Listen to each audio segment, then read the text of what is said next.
Buenas tardes, queridos estudiantes. Vamos a dar inicio a nuestra clase de ética.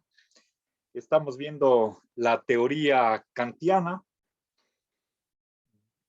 Hemos visto que el único bien intrínseco es la buena voluntad. Y ahora vamos a ver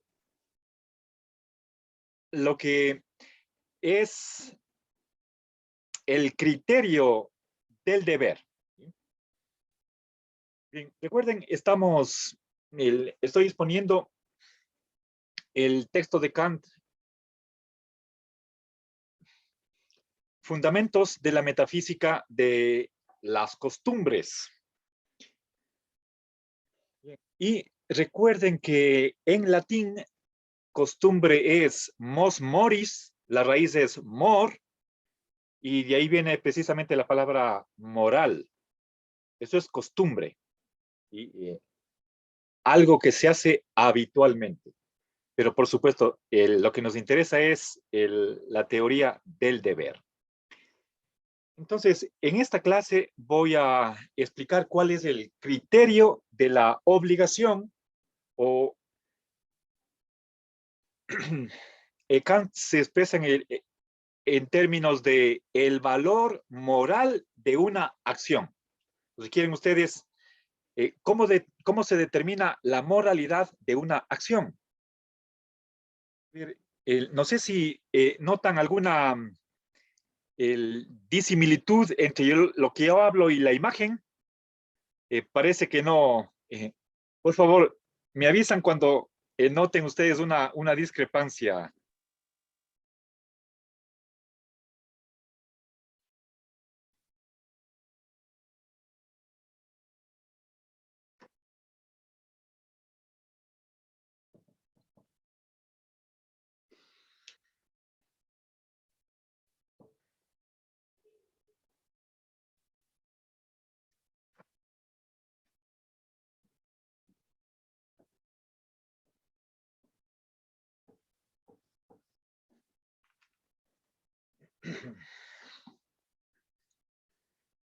Bien, a ver, aquí estoy suprimiendo las preposiciones como con, con la idea de ahorrarme palabras.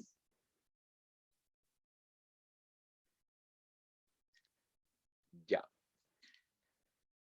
Bien, entonces voy a poner esto entre corchetes porque es mi manera de expresar el contenido de la clase de hoy.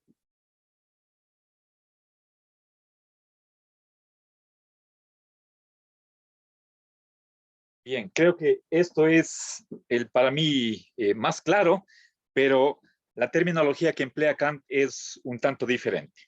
En la medida de lo posible, por supuesto, tenemos que apegarnos al modo de expresión del autor que estamos estudiando.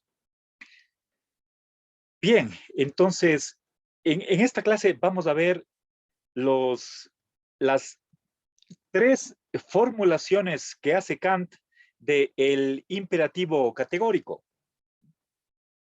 Eso simplemente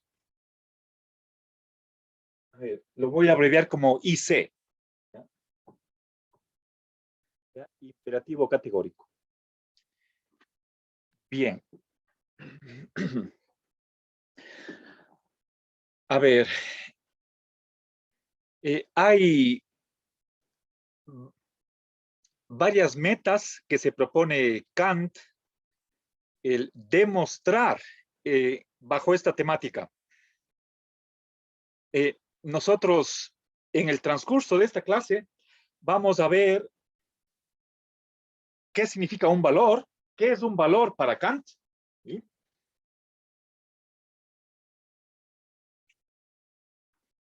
¿Qué es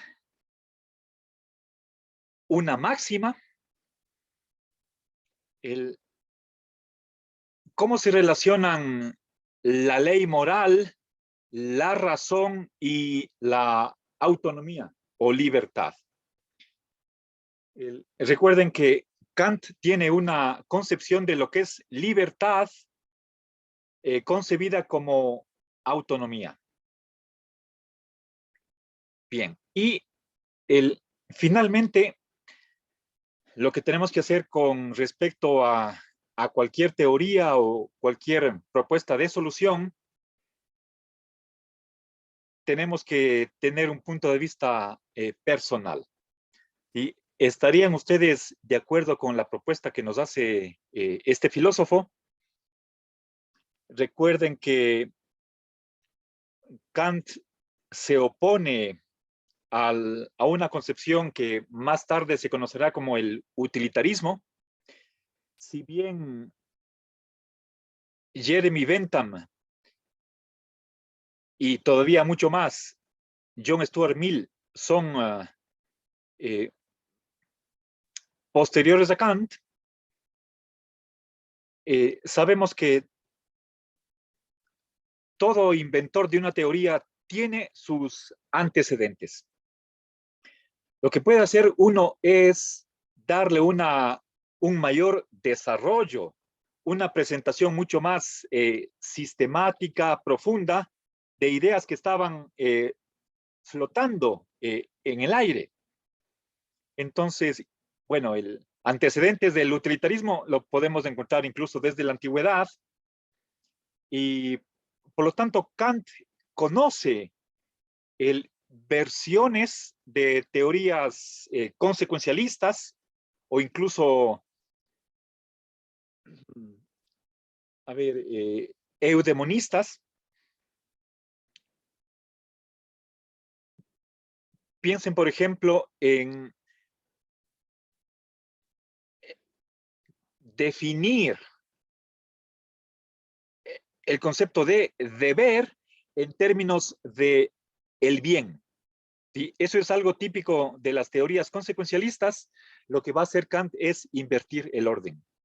Primero vamos a tener lo que es una ley moral y luego, en segundo lugar, derivadamente, definir la bondad moral en términos de ley. Bueno, entonces hay una serie de conceptos que vamos a tratar de sistematizar, de darles a cada uno su función para armar una teoría, ¿sí?, en torno a qué es lo lícito y lo prohibido. Recuerden, en teoría ética, así como también en el derecho, tenemos tres calificativos para las acciones: obligatorio y prohibido, y en tercer lugar, necesariamente como una categoría adicional que complementa las dos primeras, que no pueden ser las únicas, la categoría de lo lícito o autorizado, permiso, permitido, digamos. Entonces, si nosotros damos el criterio para una de ellas, tenemos resuelto el criterio para las otras dos, ¿sí? Bien, entonces aquí está el criterio de la obligación, pero eso nos sirve también para lo lícito y lo prohibido, a través de la negación.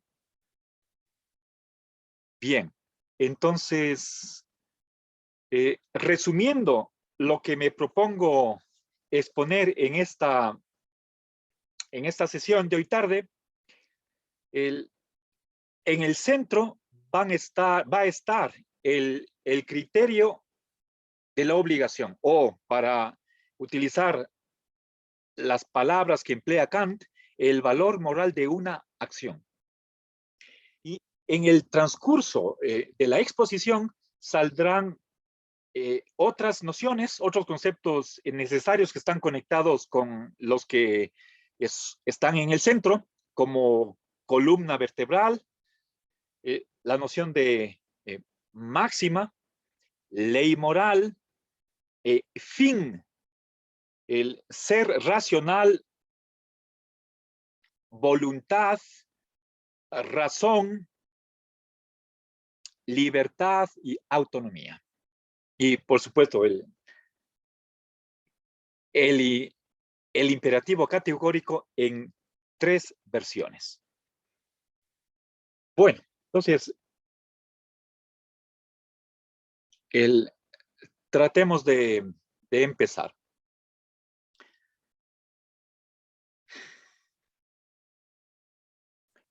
A ver, quisiera indicar lo que es una máxima. Esa es la palabra que emplea Kant, ¿sí?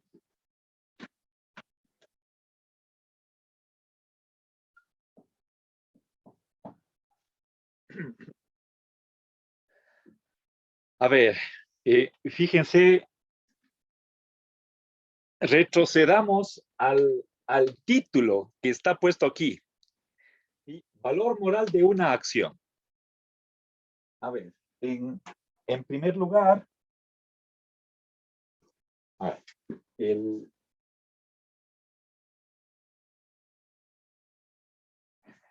Kant habla de moral. En nuestros días no hay acuerdo acerca de cuáles son las relaciones entre ética y moral, en el sentido de si son sinónimas o distintas. Quienes creen que son diferentes suelen concebir a la ética como universal y a la moral como relativa a un determinado tiempo y lugar o a una cultura. Entonces podemos hablar, por ejemplo, de moral antigua, moral cristiana, etcétera.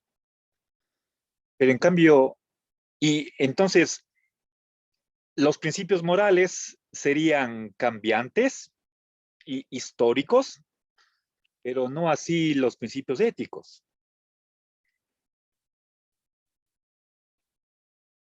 Mm,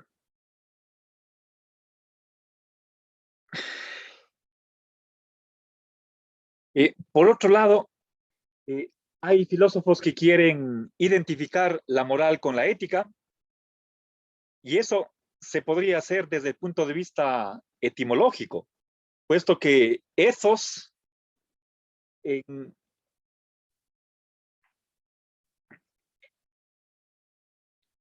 en una de sus escrituras, en realidad son dos palabras que se pronuncian del mismo modo.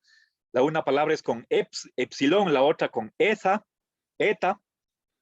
y en una de esas dos palabras, ethos significa costumbre, y eso se tradujo al latín por mos moris.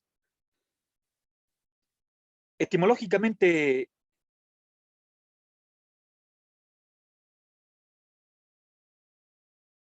es prácticamente lo mismo, ética y moral. La palabra, a ver, ética tiene dos raíces griegas, la una es costumbre, la otra es carácter o personalidad. Entonces, eso es lo que ese segundo significado está perdido o no hay en la raíz latina, mos moris. Pero podemos decir que tomarlas etimológicamente como sinónimas. Pero eso, en la etimología se refiere al origen, pero otra cosa es cómo ha evolucionado en la historia de la filosofía occidental, y ahí nos vamos a topar con distintas concepciones. Incluso al extremo de que hay filósofos, sobre todo contemporáneos del siglo XX, que han creído que ética o moral no tiene nada que ver con deberes u obligaciones. Bueno, el, no es el objeto de esta clase el ahondar más en simplemente en el nombre de la disciplina o en la naturaleza de la misma. Concentrémonos en Kant, ¿sí? Pero, por supuesto, críticamente, les pido por favor que ustedes tengan una posición personal, sea el de una aproximación o de distanciamiento. Eso depende de cómo ven ustedes el criterio de la obligación. ¿Sí? ¿Cómo determinamos? ¿Qué es lo que determina la obligación? Bueno, a ver, recuerden volviendo a qué sentido, en qué sentido Kant emplea la palabra moral, él, él está pensando en una moral universal.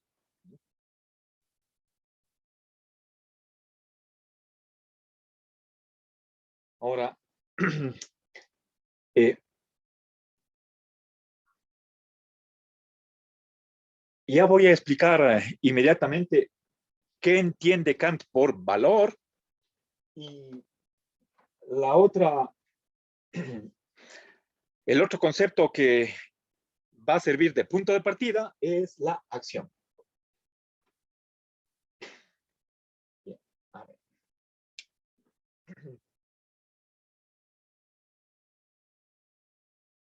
Bien, por supuesto, todos tenemos una noción, por más vaga o un tanto indefinida, de qué es una acción. ¿Sí? Podemos decir el producto de hacer. Acción es como si fuera un hecho. Bien, ahora estamos hablando de acciones humanas y acciones que pueden ser evaluadas desde el punto de vista moral. ¿Sí? El respirar, caminar también son acciones, pero el respirar no depende de nuestra voluntad, eso lo hacemos automáticamente. Podemos, por supuesto, controlar, podemos suspender la respiración por un determinado lapso de tiempo, pero no todas las acciones tienen una connotación o una valoración moral. ¿Sí? Cuando nosotros queremos juzgar una acción, entonces ahí salen los calificativos de obligatorio, obligatoria, prohibida o lícita. Bien, entonces lo que vamos a evaluar o juzgar desde el punto de vista moral es la acción. Este es el sujeto de los juicios morales. Cuando digo sujeto, estoy pensando en la gramática, es aquello a lo que vamos a atribuir uno de los tres calificativos deónticos. Bien, ahora, ¿en base a qué decimos que una acción es obligatoria, prohibida o lícita? ¿Cuál es el fundamento? ¿Sí? Bien. Ahora, Kant en esta temática se va a pronunciar a favor de la razón y la libertad. ¿Sí? Ahora, veamos qué es una máxima. ¿Sí? Una máxima es simplemente una norma.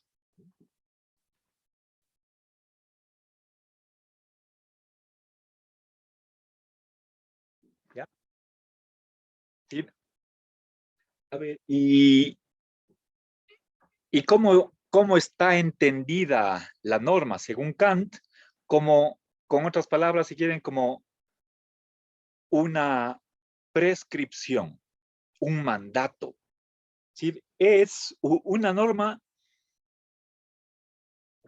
es un pensamiento o un enunciado que nos dice cómo tenemos que actuar, cómo deberíamos actuar.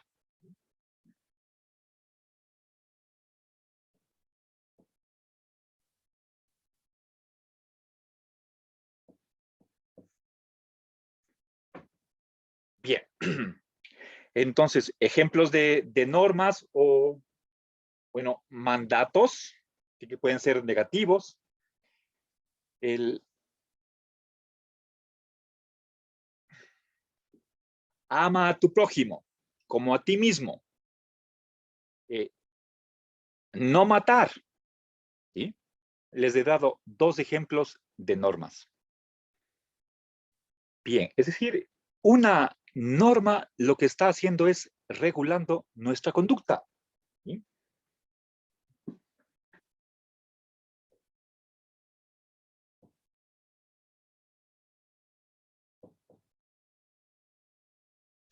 Entonces, una norma nos está diciendo lo que tenemos que hacer, lo que no podemos hacer y, y las cosas que son permitidas.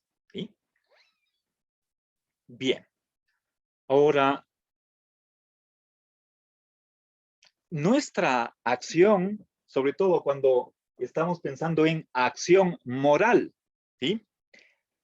Se basa en una máxima. ¿Sí?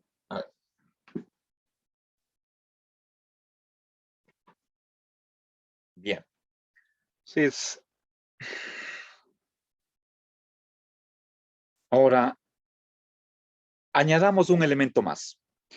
El, la norma sirve a una persona al momento de deliberar y tomar una decisión. Entonces, si es que nosotros estamos ante una encrucijada, les quieren ustedes un dilema y no sabemos qué hacer, el momento de decidir, nuestra acción se puede ajustar o no a una determinada norma. ¿Sí? A ver, entonces, viene aquí la cuestión de la decisión.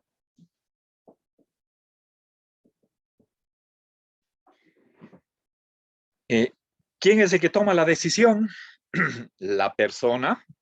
Y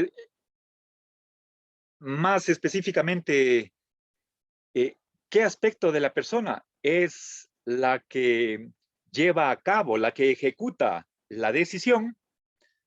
La respuesta es la voluntad.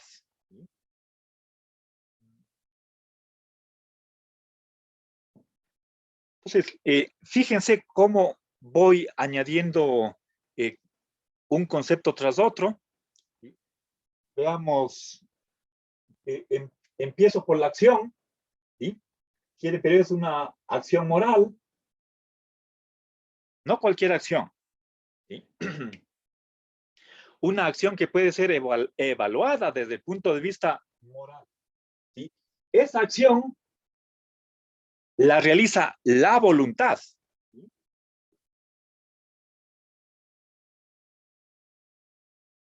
Pero esa acción es una entre varias, de modo que es la voluntad la que tiene esa capacidad de elegir, optar, seleccionar, escoger cuál de las varias alternativas va a realizarla. Un proceso de decisión.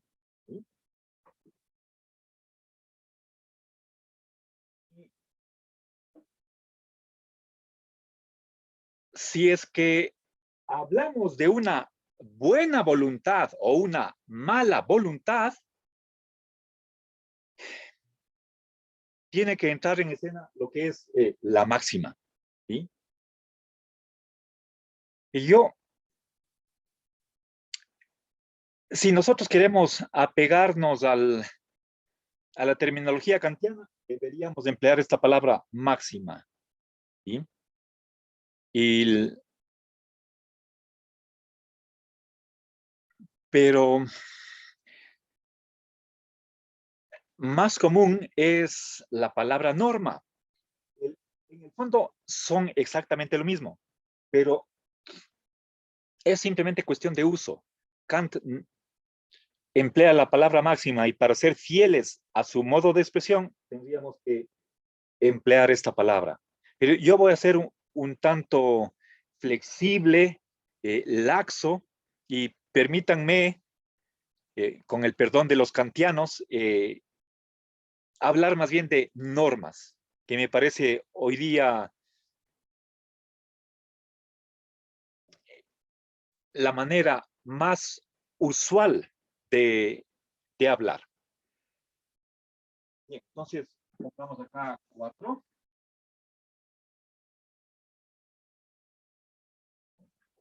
Y bien, entonces, fíjense, estoy hasta este momento simplemente describiendo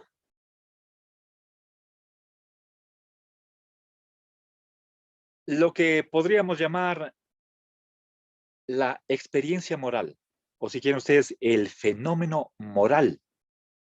Todo esto nos parece hasta aquí el indiscutible, ¿sí? Bueno, quizás todavía estoy en el punto de partida y todavía no he añadido lo propiamente o típicamente kantiano, ¿sí? Quizás hasta este momento me estoy manteniendo en un terreno neutral, ¿sí? Revisemos, para hacer un resumen, ¿qué he dicho hasta ahora? ¿Sí? A ver, lo que nosotros pretendemos hacer, el objetivo es, eh, a ver, mm, bien, pongamos en realidad es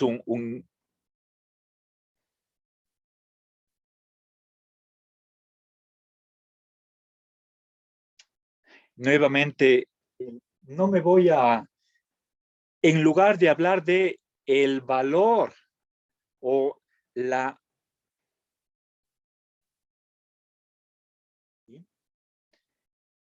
en lugar de hablar de el valor moral que tiene una acción, yo prefiero utilizar esta terminología que es más usual desde el punto de vista contemporáneo.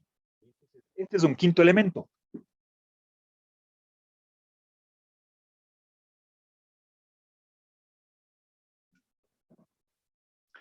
O sea, queremos nosotros evaluar o valorar, hacer un juicio de valor con respecto a las acciones. Un juicio desde el punto de vista moral. Y por lo tanto, nuestro objeto de estudio es el tratar de encontrar el criterio de la obligación. ¿Qué es criterio? Lo que me permite distinguir qué es lo obligatorio, qué es lo prohibido, qué es lo lícito. ¿Sí? Recuerden, un sistema normativo no puede contener solamente prohibiciones y deberes u obligaciones. Si es que solamente contiene esas dos cosas, entonces es un sistema totalitario. El sistema normativo también tiene que darnos permisos o autorizaciones. Y eso significa que deja a discreción de las personas el hacer o no. En cambio, ni lo obligatorio ni lo prohibido está a discreción de las personas. Lo obligatorio tiene que hacerse, lo prohibido no puede hacerse. Pero falta ahí una tercera categoría que es la de lo lícito. ¿Sí? Bien, entonces queremos saber cómo distinguimos, cómo vamos a clasificar las acciones desde el punto de vista moral en una de esas tres categorías. ¿Sí? Eh, el modo de hablar de Kant es centrarse en el deber. Estamos en una teoría del deber. Por eso viene aquí el imperativo. Imperativo es un mandato. lo que hay que hacer. ¿Sí? Teoría del deber. ¿Sí? Bien. Ahora,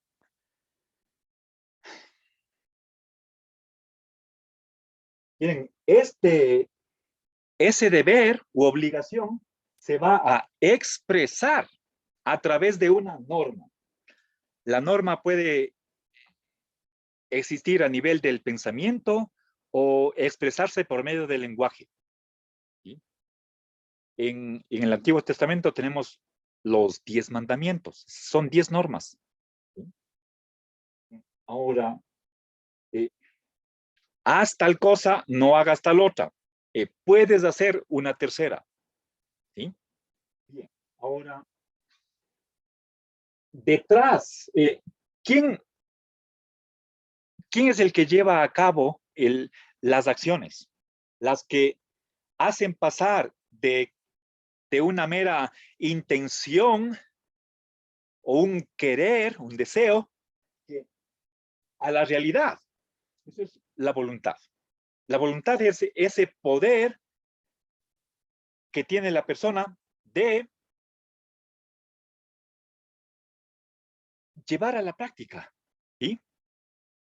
De convertir a lo que es una intención, lo hace un hecho, ¿sí? La voluntad. Ahora, pero estamos hablando de eh, voluntad de un ser racional, no solamente del ser humano. El ser humano es uno entre tantos seres racionales. Otro que también tiene voluntad y es racional, Dios, por ejemplo. No vamos a discutir aquí si existe o no Dios. No es nuestro interés. La moral kantiana es independiente de la teología. ¿Sí? Bien, pero lo que voy a decir con respecto al criterio de la obligación no solo se aplica al ser humano, sino a todo ser racional. ¿Sí? ¿Ya? Va más allá del mundo humano. ¿Qué más? Y bueno, podemos pensar nosotros también en ángeles, en espíritus, las almas. Bueno, no nos distraigamos, solamente tomemos en cuenta que estamos a un plano, eh, nuestras reflexiones suceden en un plano abstracto, ¿sí? Y el ser humano como un caso particular de algo mucho más general. Bien. Ahora, esa voluntad cuando tiene que actuar, va a estar frente a varias alternativas y de entre ellas tiene que seleccionar una para hacerla real. Ahora,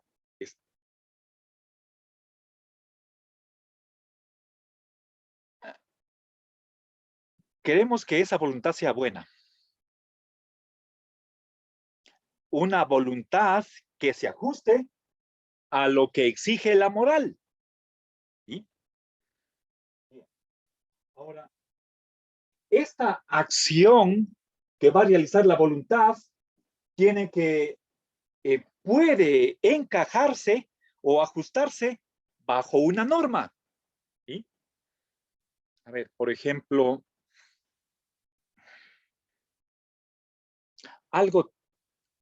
un ejemplo trivial. ¿Sí? Yo me toco la nariz de vez en cuando. Alguien me puede criticar que no me toque la nariz mientras estoy dando clase. ¿Sí? Entonces, veamos, yo hago una acción, que es la de tocarme la nariz. ¿Por qué hago eso? Porque creo que no es malo, está permitido que me toque la nariz frente a la cámara, delante de ustedes. Y bueno, y otro público, puesto que el video le cuelgo para que vea quien quien esté interesado. Entonces, pero me pueden decir que no debería tocarme la nariz. Esa es una norma. ¿Qué es lo que tengo que hacer? ¿Tocarme o no tocarme? ¿Está permitido o está prohibido? ¿Sí? Entonces, yo quiero que ustedes tengan bien claro que una acción puede describirse como o debida o prohibida o lícita. ¿Sí? Bueno, no todas, pero algunas sí. Entonces, la voluntad es la que va a tomar la decisión de qué norma va a seguir. Entonces, por favor, esta noción de decisión, se supone que es una decisión racional, pero ahora añado dos conceptos más. ¿Sí? La voluntad tiene que actuar en un sentido u otro, siguiendo una norma u otra. Y a la final, lo que resulta es que esa acción va a ser o lícita o prohibida.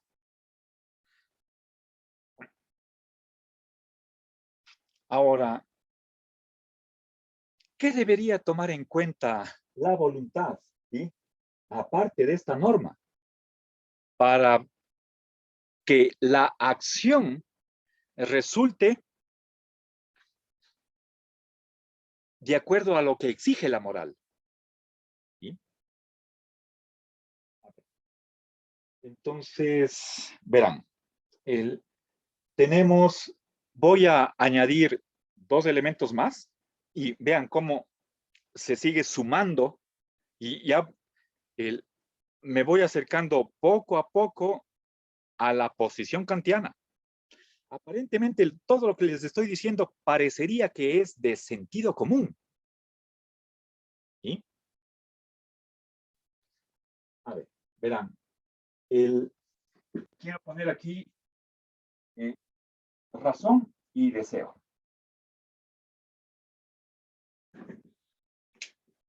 Entonces, verán, tenía quinto elemento, ahora pongo 6 y 7.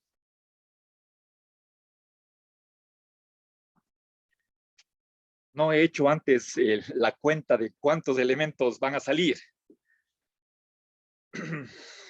Pueden ser 10. ¿Sí? Es como el ladrillo tras ladrillo para tener un edificio, que es la teoría.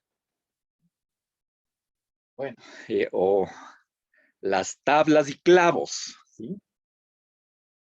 Bien, creo que está claro razón y deseo, pero fíjense, distingamos bien claro voluntad y deseo. ¿En qué se diferencian? Voy a tratar de decirlo, ¿sí? A ver, esta división podemos, aunque no exactamente la misma, podemos encontrarla ya en Platón, cuando habla de las partes del alma. ¿Sí? Recuerdan que Platón hablaba comparaba el alma a un carruaje, ¿sí? Que tirado por dos caballos y hay un jinete. Un caballo es dócil, el otro es desobediente. ¿Sí? El jinete, el que supuestamente lleva las riendas, es la razón. El caballo dócil es la voluntad. Y el caballo, que actúa según sus impulsos, eso es el deseo o apetito. Si quieren ustedes, apetito sensual. El que se deja llevar por podemos llamar, los impulsos. Si quieren ustedes, vitales o animales. lo de la carne, ¿sí? Sexo, bebida, comida. ¿Ya? Bien. Pensemos precisamente en esas fuerzas que aparecen en nosotros, ¿sí? Por ejemplo, nosotros decimos que ay, se me vino la gana o me dio la gana de comer un manicho. Eso es un deseo. ¿Sí? Ahora, ay, si es que estamos pasando por la vereda y vemos una venta de pinchos, ¿sí? O un chorizo paisa, nos coge las ganas. Esa expresión me gusta porque es, es como ejemplificar esta fuerza que se da en nuestro interior, en nuestra psicología, y que a veces es tan fuerte que le doblega a la voluntad y el deseo sale ganando. A pesar de que en algunos casos la razón se oponga. ¿Sí? La razón puede decir, no, no comas porque no puede ser tan higiénico, te puede dar una intoxicación. Y el deseo es más fuerte. ¿Sí? Bueno, no siempre hay concordancia entre razón y deseo. ¿Sí? Ahora, ¿es Kant voluntarista o intelectualista? Recordemos la diferencia, la distinción entre ambas corrientes. El intelectualismo cree que la voluntad es sumisa frente a la voz de la razón. ¿Sí? La razón dice algo y la voluntad simplemente cumple. ¿Sí? Como decir, sí, señor. El voluntarista, en cambio, cree que la voluntad es independiente. Puede escuchar la voz de la razón que le sugiere, que le aconseja, pero la voluntad es causa de sí misma. ¿Sí? A ver,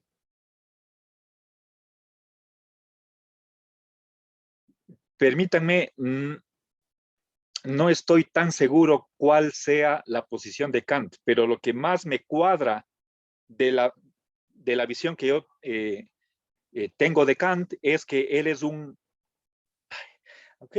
iba a decir voluntarista, eso es lo que debe ser la tendencia, pero vamos a ver el papel que juega la razón. ¿Sí? Kant quiere probar que la voluntad está sometida a la razón, pero también el... Ay, pero no creo que eso deba entenderse en sentido intelectualista, porque la voluntad es una causa de la acción. ¿Sí? La voluntad es una causa.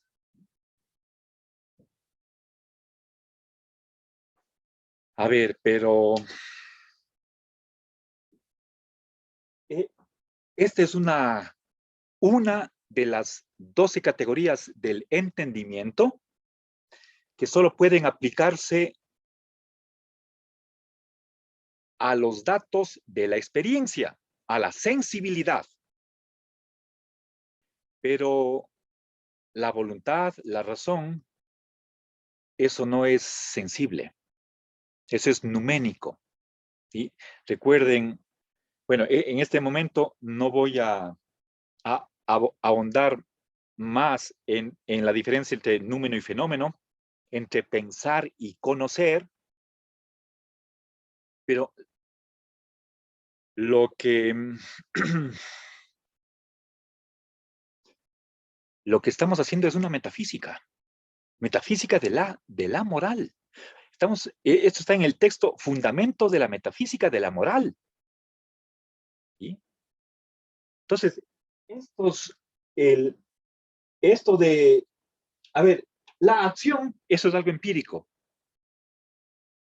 ¿Cómo actuamos? esto de que hay una razón, una voluntad, eso es algo que nosotros postulamos como, como si fuera real, pero no es empírico, no es fenoménico. Esto es numénico. Recuerden, yo en la semana pasada les dividí el pizarrón en tres secciones. Acá, a este lado, a mi derecha, estaba la cosa en sí. En la mitad estaba el conocimiento y acá, a mi mano izquierda, estaba el yo, el que conoce, el ego cogito. Acá está la libertad. Y eso, al igual que la cosa en sí, son númenos, numénicos. ¿Sí? Y el idealismo trascendental consiste simplemente en quedarse con el conocimiento, sin cosa en sí y sin sujeto. Puras ideas, igual que Berkeley. Lo único que existe es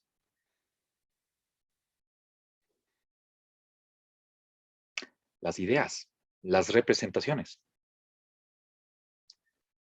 Bueno, ser es ser conocido. ¿Sí? Eso es idealismo. Bueno, al último, cuando hable acerca de la tercera versión del imperativo categórico, les eh, diré algunas palabras más sobre esta cuestión de que lo que estamos haciendo es metafísica, no como conocimiento, sino como mero pensamiento. Estamos hablando de cosas numénicas, como es la voluntad y la razón. Bueno,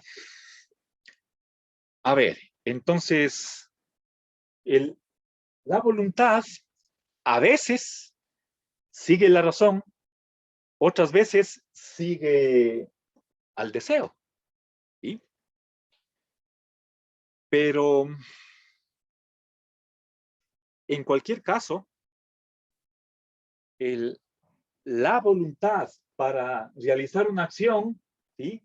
Se fija en normas que le digan lo que tiene que hacer, ¿sí? O lo que no tiene que hacer. A ver,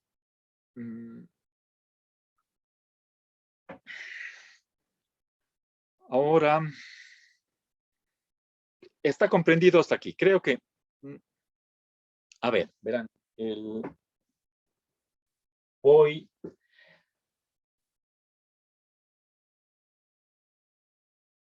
voy a añadir un elemento más para indicar que la posición kantiana no es voluntarista, perdón, no es intelectualista, en el sentido de que la voluntad está subordinada a la razón. La voluntad es simplemente como un sirviente, un empleado que ejecuta las órdenes de la razón. La razón es la jefa y hay que obedecer, sin chistar. ¿Sí? Bueno, eso es intelectualismo. Kant no creo que sea intelectualista. Ya, tómenlo esto con reservas, no estoy tan seguro, ¿sí? Pero lo que me inclina a pensar que Kant es voluntarista es que cuando explica que la voluntad es una causa, causa de la acción, es una causa incausada.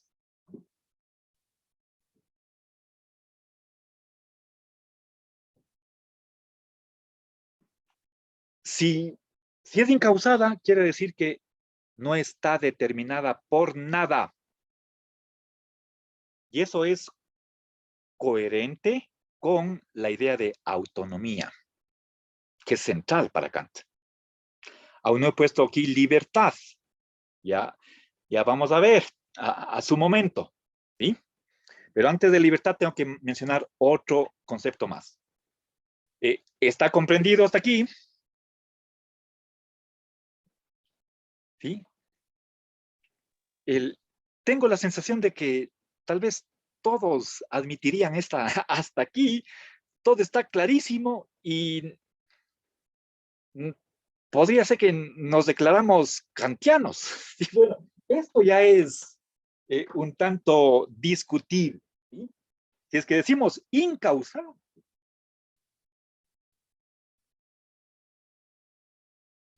entonces estamos renunciando al principio de causalidad, que dice todo tiene su causa. Y en ese sentido, Kant no sería racionalista, puesto que está renunciando a un principio ontológico que rige toda la realidad. Lo que define una de los rasgos característicos del racionalismo es que la realidad del universo, el ser, se rige por leyes, que no hay ningún sector, ningún evento de la realidad que esté más allá de principios ontológicos, como es el principio de causalidad. Ya, y recuerden, esta no es solamente voluntad humana, sino de cualquier ser racional. Dios, como tiene su voluntad divina, su razón también es divina, y también lo que estoy diciendo también se aplica a él, pero ese no es nuestro asunto.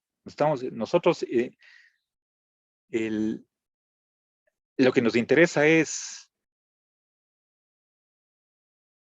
las acciones humanas. ¿Sí? Bien, ahora, siguiente paso. Entonces, hagámonos una pregunta. ¿Queremos que esta voluntad sea buena? ¿Sí? ¿Y eso qué quiere decir? Que escoja que actúe bajo determinadas normas. ¿Cuáles normas? Esa es la grandísima pregunta. Y cuando empiece a responder a esa pregunta, ahí ya definitivamente caemos en el lado de Kant. Parece que hasta aquí, excepto este, esta caracterización de lo que es la voluntad y en qué relación está con la razón, ahí tal vez podría haber un motivo de desacuerdo. Bien. ¿Algún comentario de su parte? ¿Alguna opinión? ¿No? Bien, entonces voy a formular la, la pregunta que me va a permitir ya adentrarnos o profundizar en lo que es típicamente kantiano en la cuestión de la moralidad. ¿Sí? ¿Qué normas debería elegir la voluntad?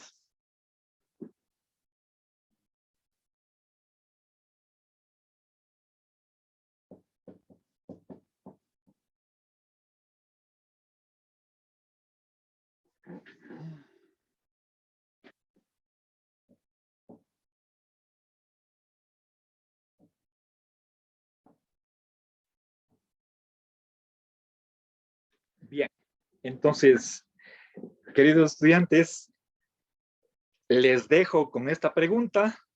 Vamos a hacer aquí el receso.